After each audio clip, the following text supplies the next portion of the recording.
voy a poner para compartir pantalla. Y vamos a poner entonces la presentación. Ahí lo vamos a poner en modo presentación. Ahí está. ¿Me avisa si se ve bien? ¿Sí? Perfecto. Se ve bien, Norberto. Se ve perfecto. Bueno, ya sea por el chat o abriendo el micrófono, no tengo ningún inconveniente y es la idea justamente que vamos interactuando. Me avisan ustedes, Graciela, Natalia, si hay alguna pregunta que se me escape. Así que bueno, en función del horario empezamos, así aprovechamos el tiempo, ¿sí?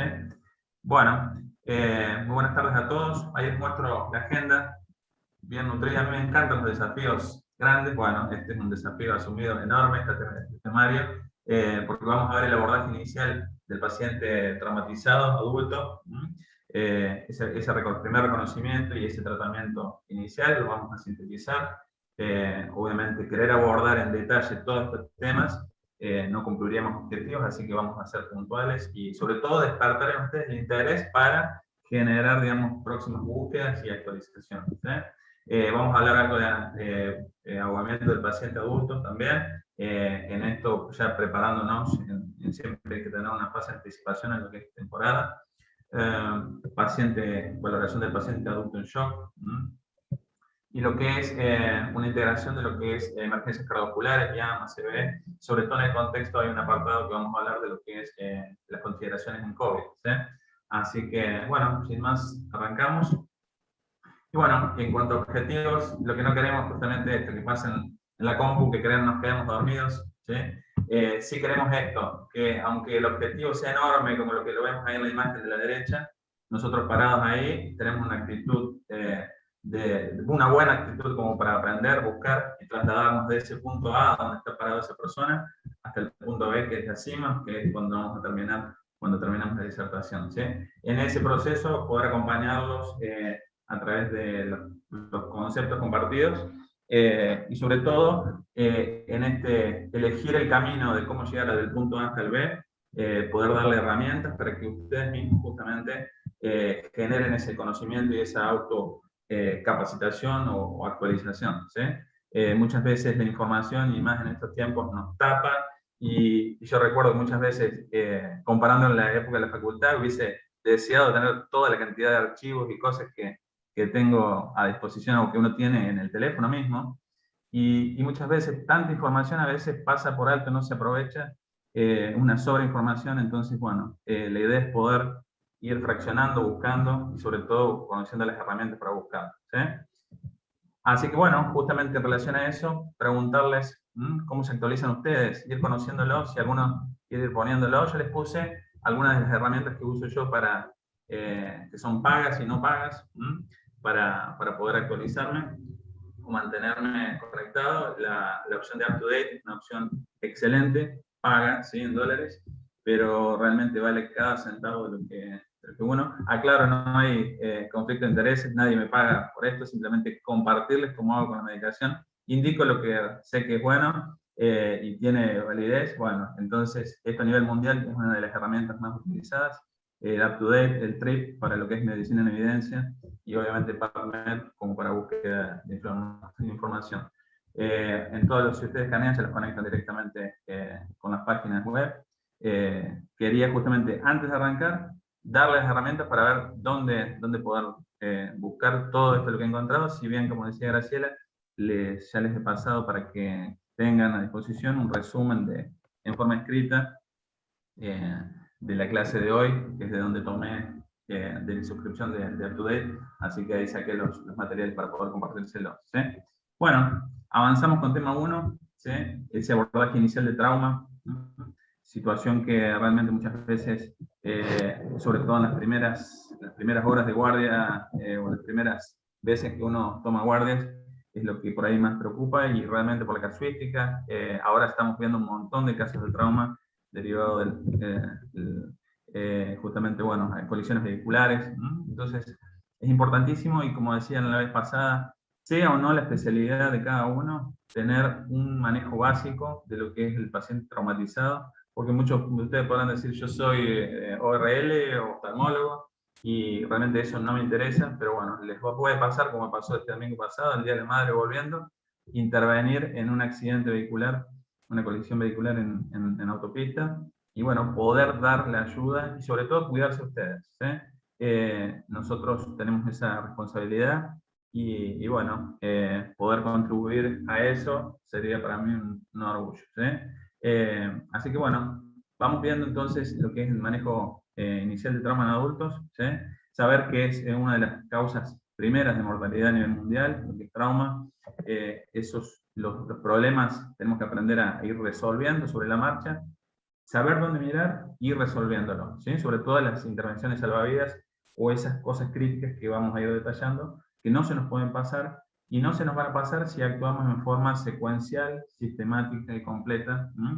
Por eso todas las guías, ya sean prehospitalarias y hospitalarias, llámese prehospitalario, PHTLS por excelencia, y ATLS a nivel hospitalario, hacen un secuenciamiento de cómo justamente ordenarnos para que no se nos pase nada e ir priorizando en esa, como habla también la teoría del queso suizo, poner barreras para que no se nos pasen o poder filtrar las situaciones que pueden matar a esa persona o dejarla secuelado, que es justamente nuestro objetivo, ¿sí? Disminuir la mortalidad y evitar las secuelas y llegar a que la persona se pueda reinsertar en la sociedad. ¿Sí?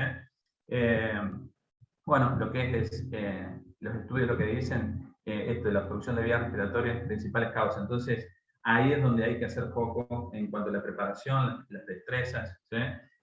Justamente para poder manejar una vía aérea, y reconocer si es manejo básico, manejo avanzado, tener en cuenta entonces cómo hacerlo, ya sea donde ustedes estén parados, ¿sí? Ya sea como civiles, yendo en una ruta, como estando parados en la posición de una guardia central esperando pacientes, ya sea de mayor o menor complejidad o dentro de una ambulancia. ¿Sí?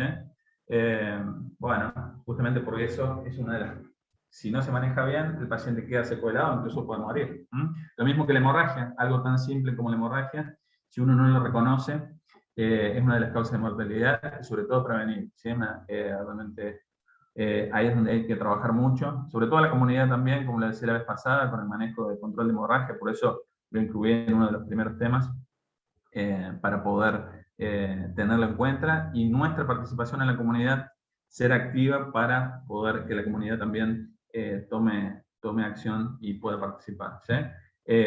Recordar esto que por ahí los signos de shock recién se manifiestan, esto, la hipotensión, esperar a la hipotensión ya es tarde, ¿sí? En el paciente que está sangrando, eso ya lo vamos a ver antes, ¿sí? En un paciente que sangra, ya sea interno, y esa es la gran duda, ¿sí? Lo vemos por fuera, no hay ninguna lesión, pero el paciente ya está taquipneico, ahí ya abrir el ojo, porque la posibilidad es que esté el sangrado interno, y ahí es donde tenemos que movernos, sobre todo sospechar y actuar en consecuencia. Ese es uno de los principios que vamos a seguir.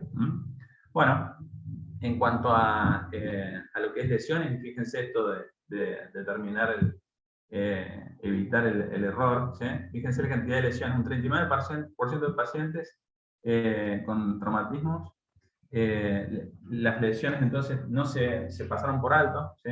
Y de ese 39%, el 22% son clínicamente significativas. Así que fíjense la importancia de esto de ser ordenado, sistemático, ¿sí? Completo en nuestro proceder, en nuestra acción. ¿Sí?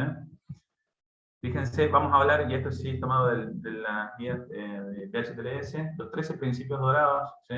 De la atención prehospitalaria. Vamos a ir desglosándolo cada uno. Les pido, como les decía, si no se entiende, si quieren ampliar, me van diciendo por el chat. La idea es poder entonces ir sumando entre todos experiencias o dudas. ¿Sí? Avanzamos entonces. Fíjense el primero de los principios. ¿Sí? Garantizar la seguridad tanto de quienes vamos a atender, como del paciente. Y esto es fundamental. Estos son los principios en los cuales nos regimos en la parte prehospitalaria, y sobre todo lo que se debe cumplir. Después va a haber las preferencias, ¿sí? Distintas formas de llegar y de cumplir con estos principios, y eso implica distintas destrezas, y eso sí o sí requiere práctica. Pero bueno, esto que les digo, punto número 1 siempre es de seguridad, tanto de los que atendemos como de quien vamos a atender. Fíjense otro punto, evaluar la situación de la escena, ¿sí?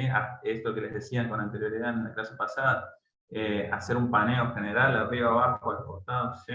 Para determinar cuántos recursos vamos a necesitar, si una ambulancia puede cubrir, o vamos a requerir más, o vamos a requerir bomberos, ver ese entorno o esa relación que hay entre el paciente y también el medio que lo rodea, ¿no? Pero siempre no evitando la visión tubo, sino haciendo más, más amplio, justamente, ¿sí? Esto de reconocer la física del trauma, ¿sí? Esto es lo que habla la cinemática, estudiar y analizar, decir, bueno, se deformó el volante, por ejemplo, del auto, y presumir entonces que hay un trauma, esa fuerza, esa energía, pasó en la desaceleración justamente al tórax. ¿Y qué estructura tenemos en el tórax? Bueno, tenemos corazón, pulmones, grandes vasos, todo eso, pensarlo en la potencialidad de cuáles son esas posibles lesiones para, como decíamos antes, pensarlas y actuar en consecuencia, ¿sí? Que nuestro proceder esté acorde justamente a lo que pensamos. Pero si no lo pensamos, no va a haber esa instancia, ¿sí? Esto del enfoque de revisión primaria es lo que decimos justamente al ser ordenado, sistemático y completo, pensando primero en descartar las hemorragias en la parte hospitalaria, descartar las hemorragias sanguinantes, la X, y después seguir la secuencia que ya conocemos, AX, A, B, C, D. A, la vía aérea, ¿sí? La B de ventilación, C de la circulación, la D a nivel neurológico, ¿sí? ¿Para qué es esto? Como le decía, como a modo de filtro, que no se nos pasen las cosas más grandes, lo que va a matar al paciente ahí fuera del hospital, ¿sí? Esa es la revisión primaria, que no lo podemos dejar de hacer, ¿sí? No demorar, ahí no tiene que haber justamente demoras innecesarias, porque el tiempo en la escena, en el lugar, debe ser el menor posible, ¿sí? Tratando de que si encontramos justamente una obstrucción de la vía aérea, saber sortearla, ya sea con destrezas de apertura de la vía aérea, o con dispositivos, ya sean básicos o avanzados, ¿sí? Una simple cánula nasal, una cánula de Mayo, o si el paciente se requiere intubación endotraqueal, poder hacerlo en el terreno o tenerlo en cuenta, ¿sí? Fíjense, otro de los puntos del principio es el manejo, como hablamos recién, el manejo adecuado de la vía aérea mientras se mantiene la estabilización de la cervical, ¿sí? Saber que estos criterios han ido evolucionando y no es que es collar y tabla para todos, sino que hay criterios que son específicos y justamente la revisión del paciente hace la identificación de, como decíamos recién, la física, la mecánica, cómo cayó, qué posibilidades hay de lesión. Bueno, un montón de criterios que hay que tener en cuenta para decir, bueno, estabilizamos también a nivel cervical mientras hacemos en consonancia o en simultáneo hacemos el manejo de la vía aérea. Tenerlo presente a eso, ¿sí? Fíjense en la entrega de lo que es el objetivo, que es el oxígeno llegue a nivel, a nivel pulmonar, justamente a nivel de la membrana, para generar hematosis, y eso tiene que llegar estando permeable la vía aérea, ¿sí? Una buena ventilación, justamente que esté permeable la vía aérea, para que ese oxígeno logre saturaciones mayores o iguales a 94, ¿sí? Este es el punto de corte, digamos, si el paciente está por debajo de esto, aportarlo en forma externa, ¿sí? Para tenerlo en cuenta. Controlar cualquier hemorragia externa, esto parece obvio, pero muchas veces se puede pasar por alto. Lo que está a nuestro alcance es lo externo, ¿sí? Ahí es donde podemos comprimir, como decíamos la vez pasada en el control de hemorragia, comprimir hasta aplicar torniquetes, hacer empaquetamiento de lesiones profundas, ¿sí? Ahí es donde tenemos que actuar. Y si pensamos en un trauma hepático, ruptura esplénica, justamente por trauma, también pensarlo y tomar consecuencias, tomar las medidas justamente, sobre todo la rapidez, porque eso ya son de resolución quirúrgica, pero ahí es donde tenemos que pensarlo para ver dónde lo llevamos, que realmente en el lugar le den esta resolución quirúrgica, ¿sí? Bueno, con respecto a la terapia de shock básica, esto es, además de inmovilización también de las lesiones, de estas fracturas que puedan estar expuestas justamente, el tratamiento. La terapia de shock, es importantísimo esto, la reposición de fluidos en el terreno, a nivel prehospitalario, justamente no abusar justamente de eso. El tratamiento agresivo ya no está recomendado. Sí, por justamente la cantidad de volumen que se aporte en líquidos, en fluidos, lo que va a hacer es lavar ese coágulo que se está queriendo formar, lavar, y en definitiva no aporta oxígeno, en lo que ese paciente que está en shock por sangrado va a necesitar elementos, sangre, justamente. Y eso no lo vamos a tener a nivel prehospitalario, va a ser a nivel hospitalario. Pero bueno, tener eso en cuenta, tener en cuenta sobre todo lo que es la temperatura del paciente, ¿sí? No exponer la hipotermia es lo que también afecta y muchísimo al paciente, ¿sí? Esto de mantener la esterilización manual es importantísimo, como decíamos recién. El paciente, una vez que lo contuvimos, estamos en la cabecera mientras vamos haciendo las preguntas y valorando justamente permeabilidad de vía aérea, conciencia, estado neurológico. Todo esto que por ahí desglosamos está todo compacto en un solo momento y tenemos que saber discriminar sin que nos falte nada, pero hacerlo, ¿sí? Y en esto de que estamos estabilizando la columna a nivel cervical, cervicoespinal, también entonces ir viendo los mecanismos. Es importante esto, ¿sí? Tomar consejos o los comentarios de los que estuvieron ahí, si alguien vio la lesión, cómo fue la caída en moto, si llevaba casco o no, si se lo sacó la persona o no. Un montón de cosas que tenemos que estar con todas las luces, siempre digo, oídos bien abiertos, ojos hiperabiertos, y sobre todo con una actitud colaborativa, ¿sí? De sumar a la gente que quiera apoyarnos en la parte prehospitalaria, ¿sí?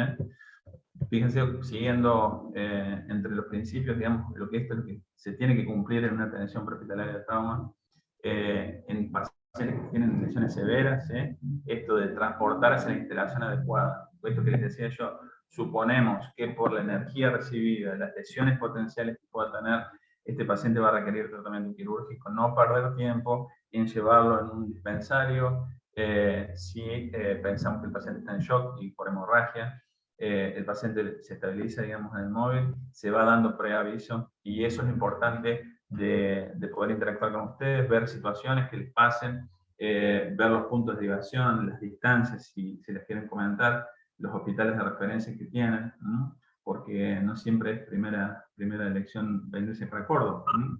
Pero bueno, son puntos a tener en cuenta, ¿no? Fíjense las sustituciones que hablamos recién en el tratamiento de shock, intravenoso y fluido, tibio, bueno, esto es evitando lo que es la hipotermia, pero la canalización del paciente en algunas condiciones no siempre es una condición sí o sí que el paciente tiene que ir canalizado, ¿sí? Punto siempre de discordia entre la presentación del paciente en las guardias, que no viene canalizado, y bueno, hay que tener en cuenta que en promedio por una persona avanzada tiene su tiempo justamente el que lleva la canalización periférica a nivel venosa, y teniendo la opción también de intraósea en aquellos casos en los cuales tenemos mucho más necesidad de un paciente en shock, cuando la estructura vascular se colapsa, y es uno de los puntos estos de aplicar o de aprovechar más, es el hecho de la vía intraósea. No está tan instituido y realmente es una vía excelente, no colapsable, que requiere su preparación mínima, pero bueno, aplicarlo, y que la canalización no sea una demora, ¿no? Tanto la canalización como hay un montón de otras situaciones que hay que empezar a desterrarlas si realmente no son necesarias y que demoran el objetivo final, o que realmente si no vamos a usar medicación, bueno, tener en cuenta, ¿sí? Pero no evitar las demoras innecesarias en el centro. Y bueno, verificar entonces el historial médico del paciente, esto ya teniendo un poco más de tiempo, ya arriba del móvil, no siempre la revisión secundaria, ¿sí? Esto de preguntar, ver medicación, ver última comida, esto hay veces que se puede hacer, en paciente crítico muchas veces no se puede hacer y se hace recién en guardia, pero bueno, es importante este segundo filtro al que pasamos, y el objetivo de esta valoración secundaria o revisión secundaria es encontrar tal vez algo que se pueda haber pasado, como decíamos recién, ese porcentaje de lesiones que pueden pasar por alto. Así que esa es la idea. Bueno, y como siempre, tratar el dolor, esta en la medida que se pueda, con los analgésicos que tengamos, conocer la medicación que tenemos y la dosificación, y estar acorde, digamos, a la escala de dolor según la condición del paciente. Bueno, hasta ahí estamos. Vamos para para el tema 2, les pido un feedback, a ver si no están como en la primera foto que estaban tirados sobre el compu. Yo me embalgo a hablar. Se escucha muy bien, se ve muy bien, Norberto. Creo que los principios me parece que son re interesantes y no sé, al menos les estamos prestando atención y tratando de recordarlos. Perfecto, bueno, eso ya les va a quedar. Si alguien quiere, perdón, hacer algún comentario en el chat, alguna pregunta, con todo gusto se las trasladamos a Norberto, ¿sí? Recuerden que estas son las cosas a cumplir justamente y después de esos principios van a haber preferencias, bueno, distintas elecciones y eso es lo crítico por ahí en la emergencia, tener la cabeza fría justamente para elegir cómo llego o cómo hago para cumplir con esos principios, ¿sí? Pero bueno, de alguna forma a fuego tenemos que tener presente todas las que nombramos para no saltarnos, sobre todo para cumplir con una atención de calidad, como decimos siempre, ¿sí? Así que bueno, si quieren pasamos tema 2. Sí, ahora no hay preguntas. Bueno, esto lo puse justamente cuando armamos el panel de la agenda, justamente por la necesidad, anticipándonos a las situaciones que se dan en nuestra provincia justamente por turismo. Es algo que a cualquiera de nosotros, ya sea adulto, también Marisa tocará el tema desde la parte pediátrica, lo cual son situaciones muy graves o bueno, y que nos puede tocar incluso, como decíamos recién, estando nosotros de civil, disfrutando tal vez, y bueno, tener que intervenir. Entonces vamos a ver unas recomendaciones generales justamente del paciente que ha presentado lesiones por ahogamiento. Esto es por inmersión, ¿sí? Fíjense los factores de riesgo, ¿sí? Y hablando de lo que es en población pediátrica, esta supervisión inadecuada, esa confianza, exceso de confianza por ahí de los padres, o en situaciones siempre, esto lo podemos dividir en piletas o piscinas, y en aguas abiertas. La supervisión tiene que ser 1 a 1, justamente sin ser visual, tiene que estar al alcance justamente del pacientito, ¿sí? No dejarlos con mucha distancia. Pero fíjense, bueno, otro factor de riesgo, el hecho de la incapacidad de nadar, la sobreestimación, fíjense, yo sé nadar, soy campeón, pero bueno, en el río abierto, yo soy de Paraná Entre Ríos, realmente con otra condición de río, una de las cosas que lo primero que nos enseña es el respeto justamente a agua abierta al río, ¿sí? El hecho de las conductas de riesgo, ¿sí? Los vehículos, los motovehículos, ni hablar del uso de alcohol, drogas, ¿sí? Tener en cuenta esto, no estar preparado, no entrenado, la hipotermia, confiarse y salir a nadar en momentos del día o en temperatura, en épocas del año, y no tener en cuenta la hipotermia, la posibilidad de pacientes epilépticos que puedan darse. Así que bueno, son cosas que como factor de riesgo a nombrar, ¿sí? Fíjense lo que es, a ver si está repetido. Bueno, lo que es la instancia, la hipoxia, bueno, determina justamente ese reflejo de la respiración, justamente ya estando inmersos, es lo que determina que el agua en la vía respiratoria determine una incapacidad para oxigenar, y esto termina afectando a todos los órganos del cuerpo. Como distinción antes se hacía, si es distinto si es agua salada o dulce, ya no se considera esa distinción. Fíjense que la ventilación, tratamiento inicial más importante, ¿sí? En víctimas de lesiones por inmersión. Y esas respiraciones de rescate tienen que empezar tan pronto como se tome contacto y se lo lleve a una superficie segura, ¿sí? Estando justamente, recordemos uno de los principios que hablamos, seguridad, ¿sí? Tanto nuestra como del paciente. Recuérdense la situación de desesperación que tiene y instintiva prácticamente, que hasta el abordaje tiene que ser de una forma posterior para no sufrir o no vernos involucrados con este paciente que por desesperación nos puede lesionar o afectar a nosotros. Así que bueno, lo primero es la ventilación. Bueno, fíjense que el paciente entonces no responde a esas 2 ventilaciones de rescate, ¿sí? que tienen que ser efectivas, tienen que hacer justamente que el pecho se eleve. Entonces, si eso el paciente no responde, hay que empezar con la recepción de forma inmediata. ¿Sí? Todo lo que es Hemlich o drenaje postural, o como hablamos siempre, todas las tendencias justamente en lo que es reanimación, evitar las situaciones que demoren lo primordial. Lo primordial es ventilarlo para que el paciente entonces reciba oxigenación y en parte expulse justamente el contenido aspirado. Así que bueno, todo lo otro que demore justamente esa intervención de la ventilación debe pasarse por alto. ¿Sí? Esto de la lesión lo pongo, ¿sí? Porque muchas veces es algo que hayamos visto muchas veces en los ríos de Córdoba justamente y es gente que no conoce el lugar y decide tirarse clavados. Ahí es donde puede haber esta situación, esta combinación de trauma a nivel cervical más la lesión por inmersión. Pero bueno, en general la lesión del medio espinal es poco común en las víctimas de ahogamiento no fatal. Bueno, a menos que se haya visto y que justamente en casos puntuales se haya producido, digamos, el trauma y el ahogamiento. ¿Sí? Esto de recordar lo que es los pulsos, ¿sí?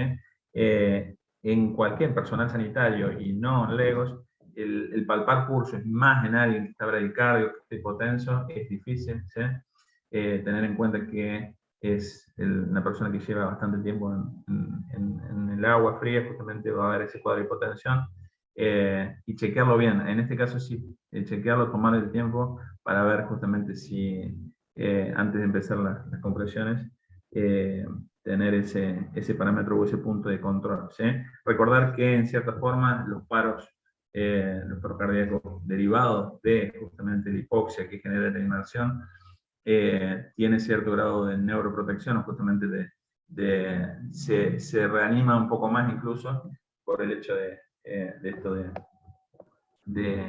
que se puede, justamente se presume, no tanto lesión a nivel neurológico. Fíjense Perdón, entonces. Norberto. Sí. Perdón, disculpa. Tenemos una pregunta. Liliana Gribaudo nos dice si puedes ampliar la información acerca de la vía intraósea. Bien, bien, bien. Del otro tema. Sí, intraósea es algo, junto con torniquete, por ejemplo, son dos cosas que pocas veces las vemos usar acá en nuestro medio y son recontra útiles. ¿Sí? Una para control de hemorragia y la otra justamente para acceder a nivel, tener una vía. ¿Cuántas veces en un paro cardíaco se demora eternidades en la parte hospitalaria? Lo he visto, me ha tocado cuando estaba en la parte hospitalaria, en la parte prehospitalaria también. Son muy pocos los sistemas de los servicios de emergencia que tienen justamente set de vía intraósea. ¿Sí? Para que ustedes lo vean, esto a nivel mundo, justamente ya hay dispositivos como una especie de pistola, ¿sí? Que inserta justamente a nivel tibial, humeral, y ahí justamente ingresa la aguja para utilizar una vía, como les decía, súper útil, sobre todo en pacientes chocados, una vía no colapsable. En el ampliar, ¿qué les puedo decir? Las ventajas de tenerlo y la practicidad y la facilidad de la aplicación. ¿Sí? Tiene mucho más, obviamente, aplicación o uso, ¿sí? Uno lo ve más en pediatría, pero en el adulto, que está justamente con escaso capital venoso periférico, muchas veces se ve tanta pérdida de tiempo en esto que voy a reincidir porque es importante. Uno tiene que quedarse lo menos posible en la escena. Y muchas veces se pierde muchísimo tiempo y tiempo valiosísimo en encontrar una vía que después se tapa, una vía que tal vez es dificultosa de mantener, ¿sí? Con un 22, 24, si un paciente está chocado necesitamos calibres gruesos. Y justamente la vía intraósea tiene esa particularidad de poder pasar bastante volumen y no colapsable. ¿Sí? Así que hay mucha, literatura, hay justamente los beneficios, están descritos, las indicaciones, con el paciente, en paciente séptico, paciente en paro también se utilizan. Pero bueno, como les digo, es algo que no está tan ampliado en el paciente adulto utilizado. Perfecto, muchas gracias, Norberto. Pregunta Mariana si puedes poner 2 segundos la diapo anterior. A ver si es esta. Es, creo que ya estaría para De Mariana. todas formas, si es que están, esto yo se los entrego, digamos, lo pueden tener, y parte del resumen, y como les digo, he sacado de esta fuente bibliográfica UpToDate que tengo la suscripción para ampliado, digamos, en texto. Sí, Estos sí, fines de dice, muchas presentación. gracias. Perfecto. Bueno, Y una pregunta mía. La doctora Miretti, ante el ahogamiento y la hipotermia en los niños, nos enseñaba que al menos hay que sostener las maniobras de reanimación 30 minutos hasta, digamos, que la hipotermia mejore en adultos. ¿Hay un tiempo establecido? eso es justamente, se inician las tareas y en realidad no hay que, a ver, ¿cómo lo explico más fácil? Antes de un límite inferior, hay que saber que la reanimación puede e incluso debe extenderse más tiempo de lo habitual. Generalmente, un paciente promedio, ya las chances a los 45 minutos, un paro, por ejemplo, no presenciado, a los 40 minutos de reanimación, ya las chances de sobrevida o justamente si no ha respondido a las maniobras avanzadas ya son más bajas. ¿Sí? Pero el paciente que la situación ha sido ahogamiento, la hipotermia en cierta forma tiene un punto preventivo, digamos, en cuanto a lesión, y bueno, es una de justamente, no nos olvidemos de las H y las T, es una de las condiciones de paro reversible, justamente. Si es algo que nosotros podemos modificar con el revertir justamente la temperatura corporal, dándole solución, quitando la ropa justamente mojada, empezar a calentar ese paciente en forma externa, ¿no? Y a través de fluidos también. Entonces, fíjense, justamente es una de las situaciones en las cuales la reanimación tiene más chances, digamos, a pesar de que pase un poco más de tiempo. ¿Sí? Entonces, por ahí acá en esto, y hay que ser en la práctica justamente, decir, no hay un tiempo de decir, bueno, son 29 minutos, por decir 30, Vamos, y un paciente de 20 años, hipotérmico, y está en paro por inmersión, y uno lo va a reanimar y va a poner todo el énfasis en la reanimación, obviamente manteniendo un criterio y siendo coherente, tampoco extender demasiado la reanimación. ¿Sí? Pero bueno, de ser acuerdo. prolijo, como les digo, en todo el abordaje y sabiendo que es una causa reversible. ¿Mm? De acuerdo, muchas gracias. Bueno, si les parece, entonces seguimos. Justo estamos con tema 3. No sé cómo van. Si me decís cómo vamos con el tiempo también. Ya, si quieren, Vamos, podemos ver shock y hacemos un corte. sí, ¿Mm? sí, porque estamos bien con el tiempo. Excelente. Son, Perfecto, perfecto. Bueno, recuerden que por ahí van a decir, pero vimos trauma, yo quería ver otras cosas. La verdad que cada uno de estos temas implica una clase, un curso entero, de 2 días. Por ejemplo, trauma prehospitalario se dan 2 días. Esto, como les decía, les di las herramientas, tal vez a quien no conocía, para buscadores, ya sean pagos o gratuitos. Y la idea, como les digo, y siempre las clases las armo con ese objetivo, de que ustedes duden todo lo que yo les diga. A ver, que despertarles justamente el interés. Bueno, a ver, ¿cómo es la introducción? Ya hay una pregunta. Seguramente la idea es que quien preguntó, bueno, que use PubMed y busque vía intraósea, o use TRIP para justamente ver esto de intervenciones. TRIP lo que usa en medicina en evidencia, a través de las preguntas PICO uno puede comparar intervenciones en distintas poblaciones. Así que, como les digo, yo les doy los disparadores, obviamente con criterio de actualización, y la idea es que lo puedan llevar adelante justamente para tener una mejor atención y sobre todo para también compartirlo con los compañeros que no lo pudieron hacer o que están interesados. Y bueno, esta capacitación tiene lo bueno que al quedar grabada después van a poder aprovechar en forma sincrónica. ¿No? Así que, bueno, tocamos entonces el tema de valoración del paciente en shock, ¿sí? Y después hacemos el corte. Eh, Fíjense entonces esa evaluación o abordaje inicial, tantas veces que sucede en guardia justamente, y bueno, para saber discriminar y a grosso modo entonces tener en cuenta esto del shock, ese colapso, ese estado de hipoxia celular, ¿sí? En los cuales hay distintos niveles en los cuales puede fallar de que el tejido no se oxigene. O puede suceder de que no se oxigena porque no llega oxígeno o porque el consumo es mayor, ¿sí? O es inadecuado. Entonces, recordando los 4 tipos de shock, que ahora se los organicé para que no se olviden. Acá los pues están desordenados, pero distributivo, cardiogénico, hipovolémico y obstructivo, ¿no?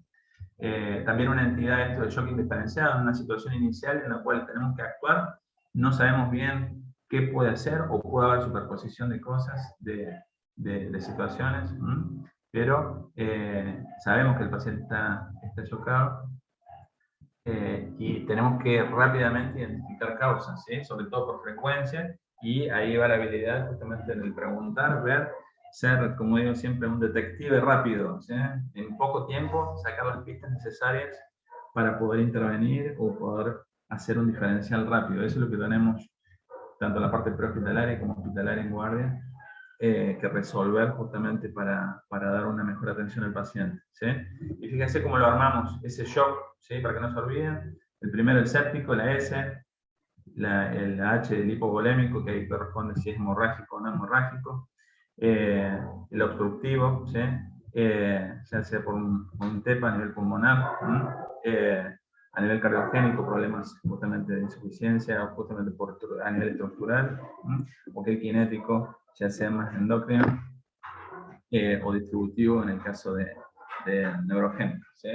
Pero fíjense, entonces, como para que no se olviden, para que quede, y de esto justamente a nivel trauma, el hemorrágico, ¿sí? Muchas veces nos encontramos, como decía, y sabiendo o teniendo en cuenta que el paciente lo tenemos frente y ya está hiperventilando, y ya está con taquipneas, unos signos de los signos iniciales que tenemos que unirlo y que nos tiene que llamar la atención.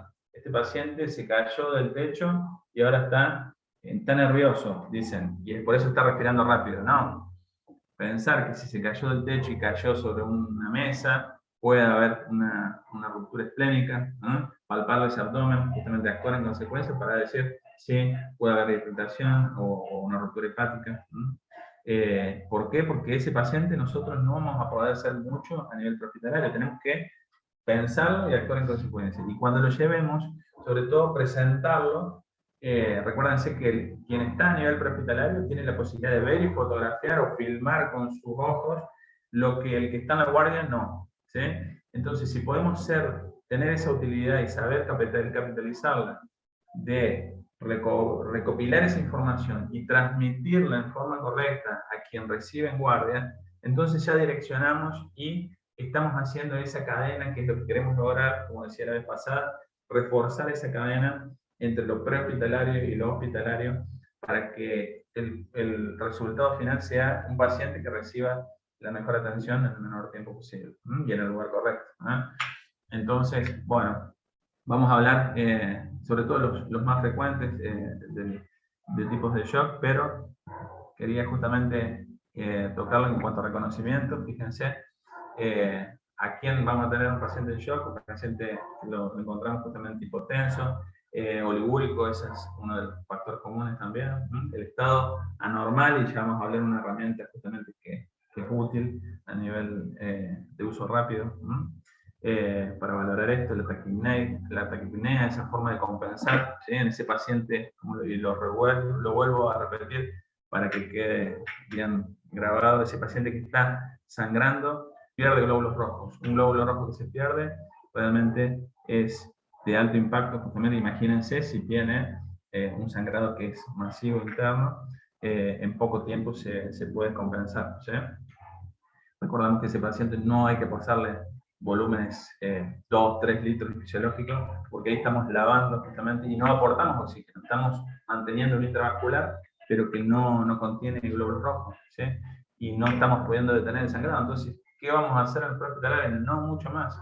Identificarlo así, esa situación, y poder llevarlo para la resolución quirúrgica a nivel hospitalario, ¿no? Otra de las cosas, manifestaciones a piel fría, lo vemos Por eso es importante también la correcta exposición del paciente para identificar justamente en partes acras cómo se comporta la piel como defensa, vasoconstricción. No es útil acá, necesito guardar esos glóbulos rojos para los órganos nobles.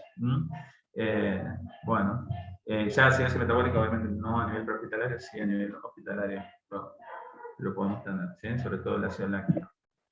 Bueno, y estas intervenciones salvavidas, yo les decía en un paciente en shock, paciente que la presión ha caído abruptamente, lo tenemos hipotenso, lo tenemos delante de nosotros, un papel blanco, y rápidamente, bueno, como me supieron traer un paciente una vez al tránsito, que se hacía picar por abejas y había aumentado la dosis, dos o tres abejas le habían puesto, shock anafiláctico.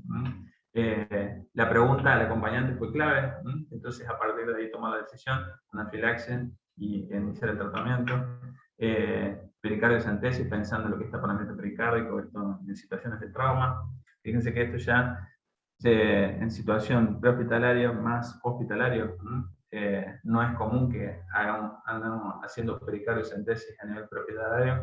De hecho, si el paciente la indicación es hacerlo a nivel hospitalario. Pero bueno, poner un tubo de tórax, ¿sí? Si sospechamos neumotórax de atención, sí, a nivel prehospitalario podemos drenarlo, ir comprimiéndolo justamente. Pero ¿cómo vamos a llegar a drenarlo? Si lo pensamos, si vimos, ¿sí? Al ocultarlo, si había una dificultad respiratoria, ocultamos ese hemitórax y realmente no está ventilando, y lo relacionamos con qué? Con que tuvo un traumatismo justamente cerrado de ese lado del tórax. Entonces ahí sumamos datos y tomamos acción, ¿sí? Es algo que no puede esperar porque el paciente justamente puede morir si no lo hacemos, ¿sí? Bueno, esta intervención quirúrgica van a requerir justamente como en casos de rupturas valvulares, esto ya a nivel hospitalario, y no cualquier centro, sino que tiene que tener cirugía vascular. La cardioversión o el manejo avanzado de arritmias, los antibióticos, sepsis, el manejo de sepsis, tratamiento agresivo con fluidos y de antibióticos tempranos, los procesos de revascularización, hablando de causa reversible justamente de algo de la patología cardiovascular, los eventos vasculares, tocando lo que es miocardio. A nivel trombosis sistémica, una embolia, trombolisis sistémica para embolias pulmonares masivas, y en crisis suprarrenal justamente los corticoides intravenosos. ¿Sí? Fíjense entonces puntualmente cómo llegamos a esto, teniéndola clara de pensarla, ¿sí? Como les decía, y actuar en consecuencia. Esto es lo que les decía de la herramienta QuickSOFA. Quick porque justamente es una versión reducida de una herramienta que lo podemos usar, sobre todo estoy pensando en pacientes en sepsis, y fíjense los valores, ¿sí? O qué tener en cuenta. La nivel de conciencia menor de 13, ¿sí? La tensión arterial sistólica menor a 100, la frecuencia respiratoria 22. ¿Sí? Si tenemos 2 de 3, justamente tiene una validez predictiva, pensando que el paciente está en sepsis, justamente en un shock de tipo séptico. Una herramienta que lo pueden tener en el CELU o en historia clínica prehospitalaria, sobre todo en aquellos pacientes, los pacientes geriátricos, pacientes adultos mayores, hidratados tantas veces, un solito y se va a la consulta y vuelven a llamar porque sigue hipotenso, ya tiene un sensorio decaído y viene otra vez y se le pone de vuelta otro suero. Pensarlo, la posibilidad de las infecciones urinarias que los descompensan y pueden llevarlo tranquilamente a sepsis. Bueno, hasta ahí estamos con lo que es los temas de esos. Si les parece, hacemos sí, un pequeño corte ahora. 19:53. Perfecto, nos tomamos algunos minutos. Muchas gracias, Norberto. 7 minutitos y somos prolijos a las 8, volvemos.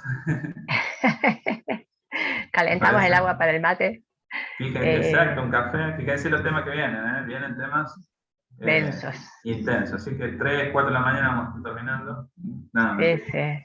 Yo creo, no hay nada que no sea intenso en este curso, ¿no? Yo soy bueno. una médica clínica que ve pacientes crónicos. Cada tema que abordamos en este curso es como volver volver a los 17, volver al estudio y a las guardias y a las urgencias.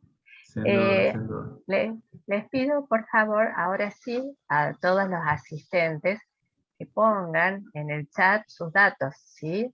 Nombre y apellido, número de documento y matrícula. Ahora sí, por favor, quienes no los han puesto antes, anótenlos, así podemos tener el registro de la asistencia.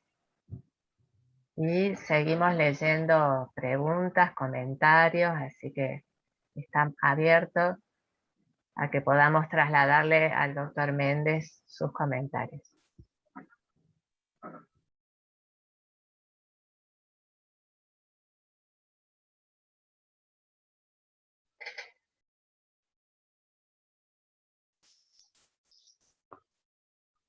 Bien, ya enseguida retomamos, pero quiero recordarles que vamos a disponer de las grabaciones de las 4 clases. Estas van a estar en el canal de YouTube del Consejo de Médicos y en cuanto tengamos las direcciones se las vamos a estar compartiendo. Y también vamos a disponer de las presentaciones de PowerPoint y de los resúmenes que nos han alcanzado los docentes. Esto es parte del material docente del curso y completa de una manera muy interesante las clases que nos están dando. Así que bueno, tenemos diversas fuentes para revisar y volver a ver estos temas. Recuerden colocar sus datos. Si alguien se olvidó de poner sus datos en el chat para la asistencia, no hay problema. Vamos a estar recogiendo esos datos hasta el final de la clase. Muchas gracias.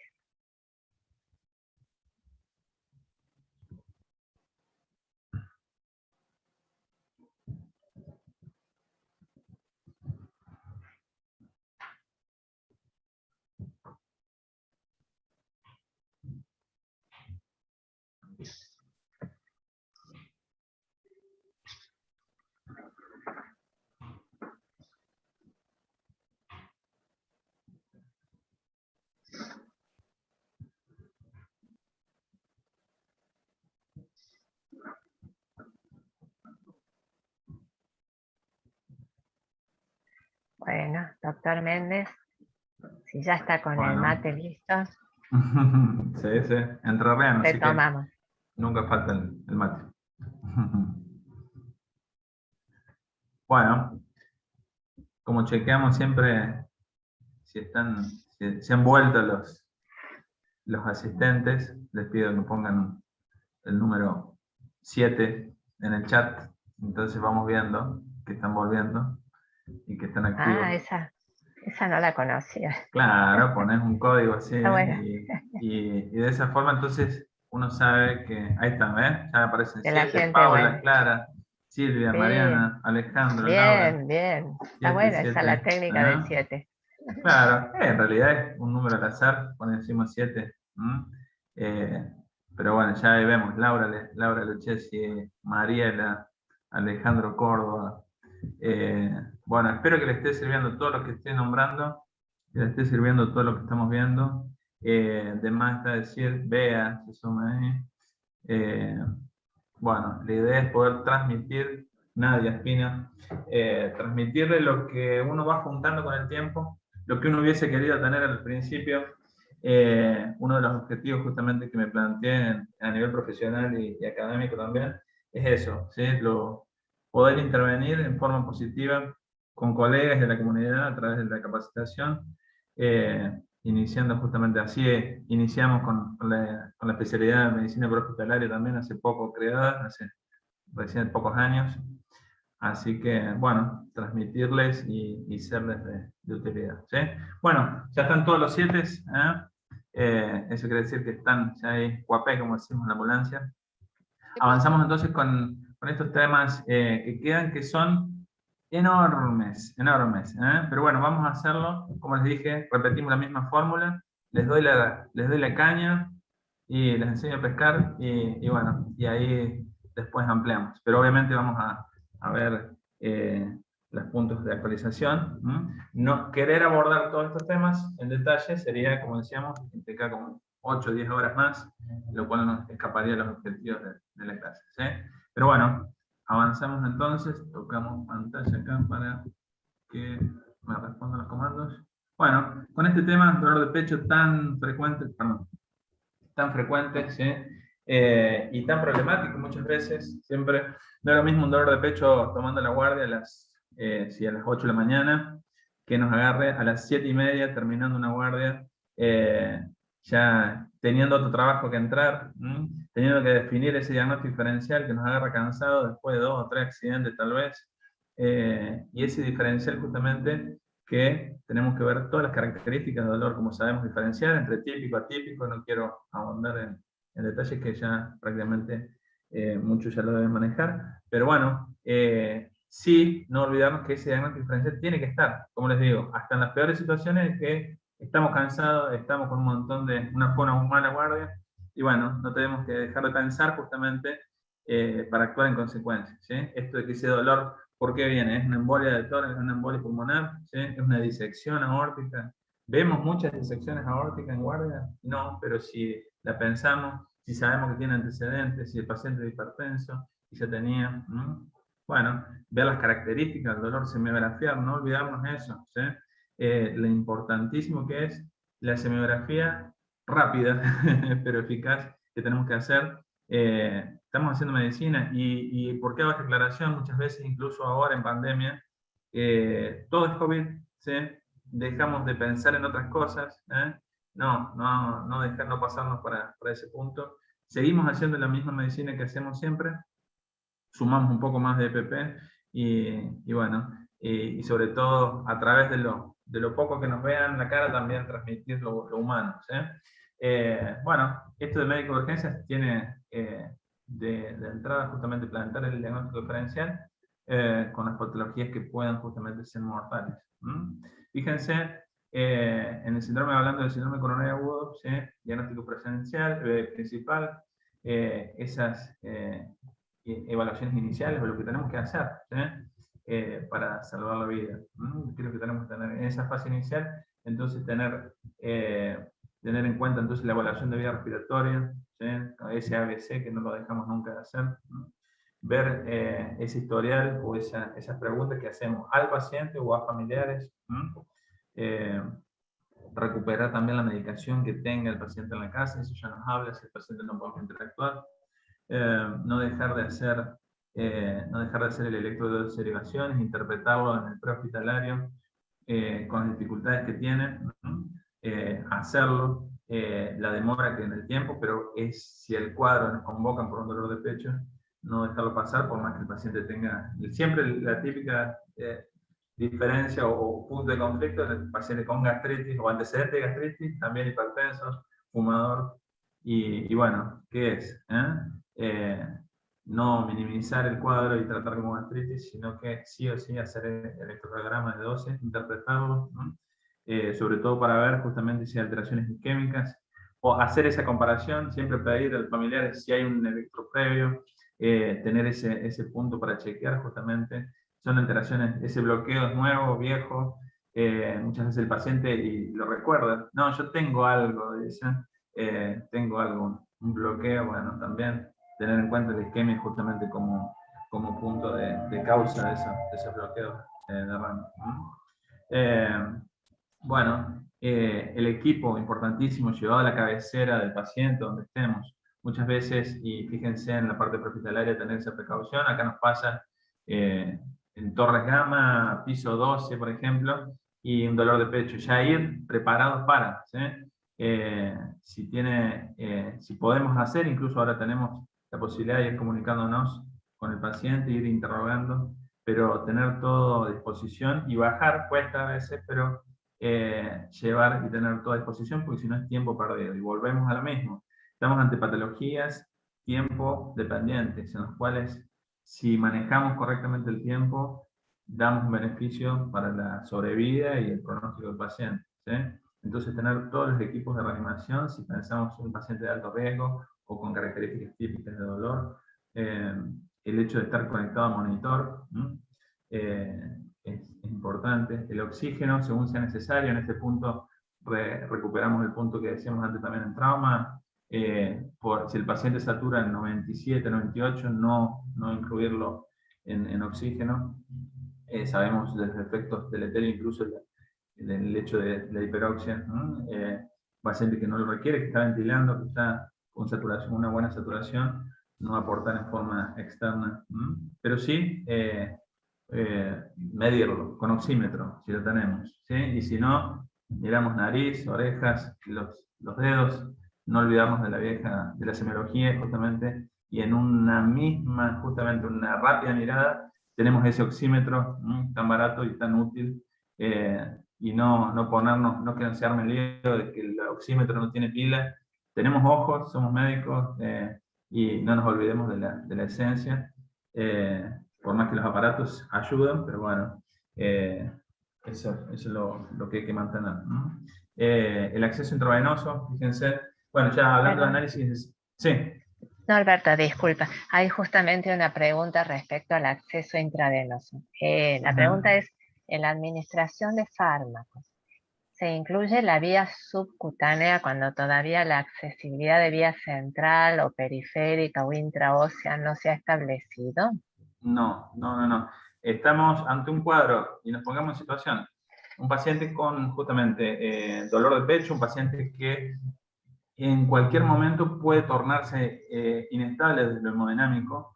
Una vía subcutánea no aportaría la rapidez con la que necesitamos, ¿sí? Una subcutánea para salir del paso no se recomienda justamente. ¿Por qué? Porque la absorción es errática. Entonces, siendo concreto, no. ¿Qué es lo que sí si tenemos para hacer una subcutánea?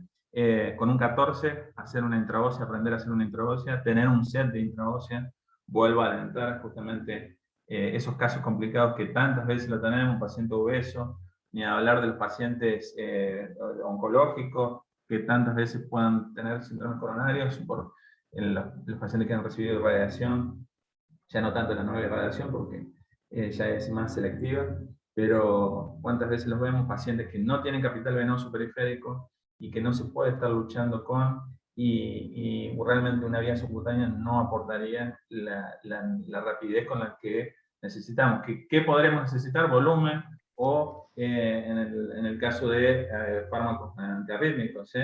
Entonces, una vía subcutánea no lo podría garantizar, ¿sí? Entonces, vuelvo sobre lo mismo, alentar, digamos, una vía que sea no colapsable, intraósea, sería genial.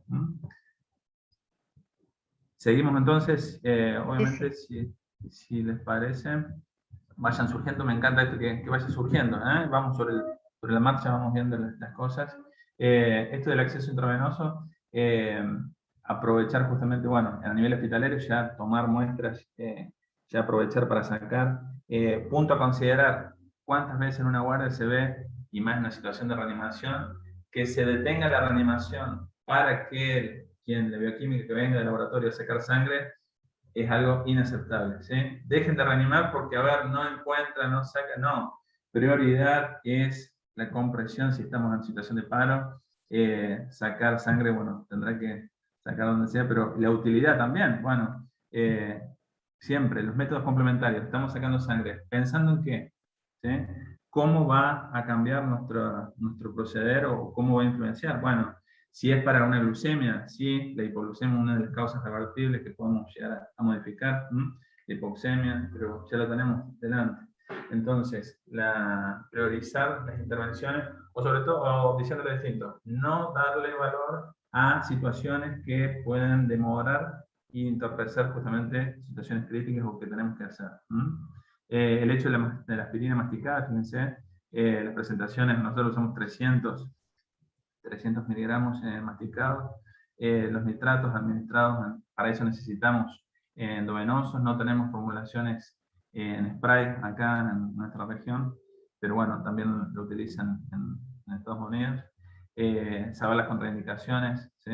Preguntar al paciente si recibe, si ha tomado por ejemplo Viagra, algo común que puede llegar a pasar, tener justamente eso, tener una imagen, un electro, ver que no sea de compromiso un nivel de ventrículo derecho, compromiso derecho, ¿no? Son todas cosas a tener en cuenta para ver si no usamos justamente los nitratos, pero justamente es una de las medidas que necesitamos. Pero bueno, volviendo a la reacción de la vía, no lo vamos a hacer por vía subcutánea, ¿no? Necesitamos una buena vía periférica o intravenosa en su efecto. Fijamos entonces el valor del electrocardiograma, ¿sí? Tener en cuenta de hacerlo, registrar bien la hora, saber que no es diagnóstico, muchos síndromes coronarios no no esperamos justamente las modificaciones en el ST inicial, puede que no lo tenga, y ahí que cobra valor, la clínica, ¿sí? Tener en cuenta justamente si el paciente, como nos relata, más de 20 minutos, típico, opresivo, las irradiaciones, cuantificar y identificar justamente nuestro relato en la historia clínica, todas esas características, ¿sí? Porque eso es lo que le vamos a presentar al médico cuando lleguemos a guardia, o lo que podamos ya ir avisando justamente por teléfono. Está en vigencia justamente la posibilidad de conectarse entre hospitales y tanto la red de stroke o que sea a nivel provincial, justamente o para la parte de hemodinamia. Es importantísima esto, presentar justamente correctamente al paciente, y para eso el primero que lo vea es el que tiene que juntar toda la información. Pero bueno, sabiendo que ese electro puede que no sea diagnóstico en forma inicial, registrar horas, obviamente. Si hay alguna intervención, también dejarlo registrado en el electro, ya sea fármacos o maniobras que podemos hacer, dejarlo también registrado ahí. Y bueno, la posibilidad de poder seguir registrándolo al paciente, monitorizarlo cada 15, 30 minutos, ¿no? En esto muchas veces en emergencia no es que por duda, sino que el paciente puede cambiar en tan poco tiempo, ¿sí? Que nos obliga a nosotros a ser ordenados y prolijos, y que la historia clínica prácticamente tiene que ser como un registro de línea de tiempo en el cual vamos. La primera foto cuando llegamos es esta, este es el lago, este es la presión que tenía, ¿sí? Ir anotando las intervenciones, pero generalmente las historias clínicas las escribo prehospitalarias, las escribo en forma así secuencial, en tiempo. Es importantísimo eso, porque esa es la información que le vamos a dar a quien nos reciba, o bueno, siempre hay que ponerse en el lugar del otro. Si yo recibo paciente, bueno, ¿qué quisiera que el otro me dé? Si nos toca en una situación de ambulancia o de guardia, cómo trabajamos justamente en equipo para intervenir en forma positiva, ¿sí? Bueno, presentación típica entonces, o presentación clínica, ¿sí? Fíjense la dificultad o posibilidad, estos casos atípicos, sobre todo puede ser mujeres, pacientes diabéticos, tener en cuenta adultos mayores, ¿sí? Pacientes que están medicados con beta bloqueantes, el tema no manifestarse en situaciones de shock también por medicación. Bueno, esa es sintomatología atípica, registrarlo. Y como todo, si el cuadro no cierra, si los antecedentes van a favor, ¿sí? Ahí leía un libro excelente que estoy leyendo ahora del doctor Conrado Stoll, A mí no me va a pasar, se lo recomiendo también. No hay recomendación, no hay pago, digamos, pero realmente, como digo, es excelente. Y en una de las partes dice, bueno, muchas de las muertes justamente por eventos vasculares se dan en pacientes que tienen poco riesgo, ¿sí? O pocos antecedentes, ¿sí? Entonces, uno tiene identificado al adulto mayor con todos los riesgos, todos estén, es el caso ya que tiene todo el rótulo, pero por ahí la persona joven, deportista, tal vez, bueno, ahí es donde no se nos puede escapar, y un porcentaje alto, justamente. Bueno, esto que le decía, este punto, la última parte de este texto, que está en el slide, la confusión o el hecho con los cuadros digestivos, ¿sí? O ácidos, y justamente no tomarlo como punto de prueba empírica y decir, bueno, se dio con tomar intervenciones, justamente medicación, ni hablar de las intervenciones. El electro hay que hacerlo, hay que tenerlo en cuenta. Si no dudamos, descartarlo justamente en un centro de mayor complejidad, haciendo electro, haciendo troponina. Mejor una gastritis estudiada que un llama en la casa, ¿sí? esto es lo que decíamos, el diagnóstico perdido, bueno, situaciones en las cuales, si bien después puede que se escapen justamente, pero rara vez si uno hace secuencial completo en la evaluación, que se escapen, pero así los hay, ¿sí? Sobre todo este grupo de pacientes mujeres de edad 50-55 años, que puedan inicialmente en las unidades de dolor ser dadas de alta y son síndromes coronarios. Obviamente que la mortalidad, si sucede es mayor, entonces, bueno, tener en cuenta todo ese examen que conocemos que corresponde al síndrome coronario agudo. Hablando de lo que es reanimación, y pasando a este gran tema, pongo en el equilibrio justamente, porque siempre el foco estaba puesto en el corazón, reanimamos el corazón, ¿sí? Pero esta unidad justamente y cada vez más, y hablamos en lo que es la literatura, de priorizar justamente lo que es, sí, reanimamos el corazón, pero intervenimos justamente en mantener a una persona con la menor discapacidad posible a nivel neurológica. Entonces es una interacción, estamos haciendo una reanimación cardio-cerebral, ¿sí? Trabajando en el unísono y teniendo en cuenta los dos puntos, el equilibrio, por eso la imagen, ¿sí? Y para esto, avanzando, ¿qué les traigo? Herramientas, ¿sí? Porque muchas veces, bueno, la información, decimos, ¿de dónde viene?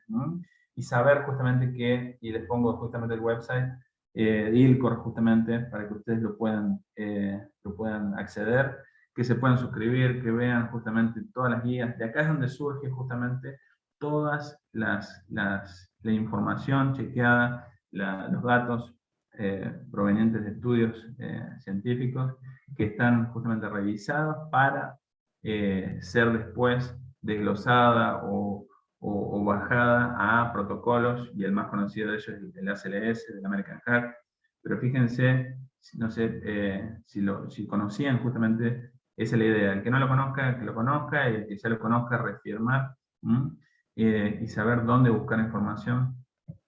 Fíjense todos los componentes, quién conforma o los miembros de la extrema derecha, conocemos la American Heart Association, a través de los formatos ACLS, PALS, son los protocolos como más difundidos, pero a nivel europeo, fíjense, de Sudáfrica, fíjense, de Asia, fíjense todos los que conforman y aportan, y cada tanto justamente van dando o comunicando novedades y actualizaciones. Antes uno tenía que esperar 5 años para las actualizaciones ACLS, y ahora en conducta, si hay algo nuevo, se comunica, como ha pasado ahora, y es lo que vamos a ver ahora, las consideraciones, por ejemplo, en una situación de COVID. Pero bueno, se los traigo para que ustedes lo tengan en cuenta, sepan, lo busquen, descarguen las guías. Ustedes pueden descargar de forma gratuita todas las guías de protocolos de todos, ¿sí? Inclusive los conectan con la American Heart. Y bueno, esto es cada vez más dinámico, y realmente la entrega de información es mucho más pronta, ¿sí? Uno se acuerda de los handbooks de la American Heart, y ahora prácticamente se actualizan en el teléfono y uno lo puede tener, como les decía, pero también hay que saber buscarla, y mucha información tampoco está buena, hay que ir buscándolo y internalizándolo, leyéndolo, asimilándolo y bajándolo en protocolos internos, ya sea de la ambulancia, la guardia, tener todo disponible, saber cómo van a trabajar ante situaciones de reanimación. Pero, como les digo, no quería dejar de mostrar para que ustedes busquen y despertar ese espíritu de formación continua, ¿sí? Vamos a detallar en lo que es los puntos clave de recomendación. Fíjense lo que se usa una revisión con el objetivo de determinar el riesgo de infección por COVID en aquellos que intervengan como rescatadores de pacientes en paro en esta pandemia que llevamos ya desde su comienzo. Y bueno, publicado en marzo del 2020, se hizo una revisión sistemática, y vamos a ir viendo los puntos de recomendación, los puntos clave. Esto ahí les pongo el link pero de todas formas está en la página de ILCOR, y por eso es que se los di inicialmente, ¿sí? Vamos a ir desglosando, pero fíjense, cosas que ya sabemos, cosas que no, a ver si lo tenemos en cuenta en lo que fuimos pasando, los que les tocó en forma activa estar en servicios prehospitalarios o guardia y tener que reanimar pacientes. Fíjense las compresiones, lo que sugieren, las compresiones torácicas y la reanimación cardiopulmonar tienen un potencial de generar aerosoles, lo sabemos, por eso sin duda, y hablando de esto, volviendo a unir lo que es la seguridad, el uso correcto y adecuado del equipo de protección personal, más en una situación crítica como lo de paro. Los rescatistas LEGO, ¿a qué se alientan? Justamente a priorizar qué es lo importante: compresión y aplicación del DEA, la desfibrilación temprana. Esos son los dos componentes: la compresión efectiva o de calidad y la desfibrilación temprana son las herramientas con las que el paciente va a contar con más chances de sobrevivir, ¿sí? Y ahí, bueno, ¿qué entra nuestro rol como médicos o personal de salud?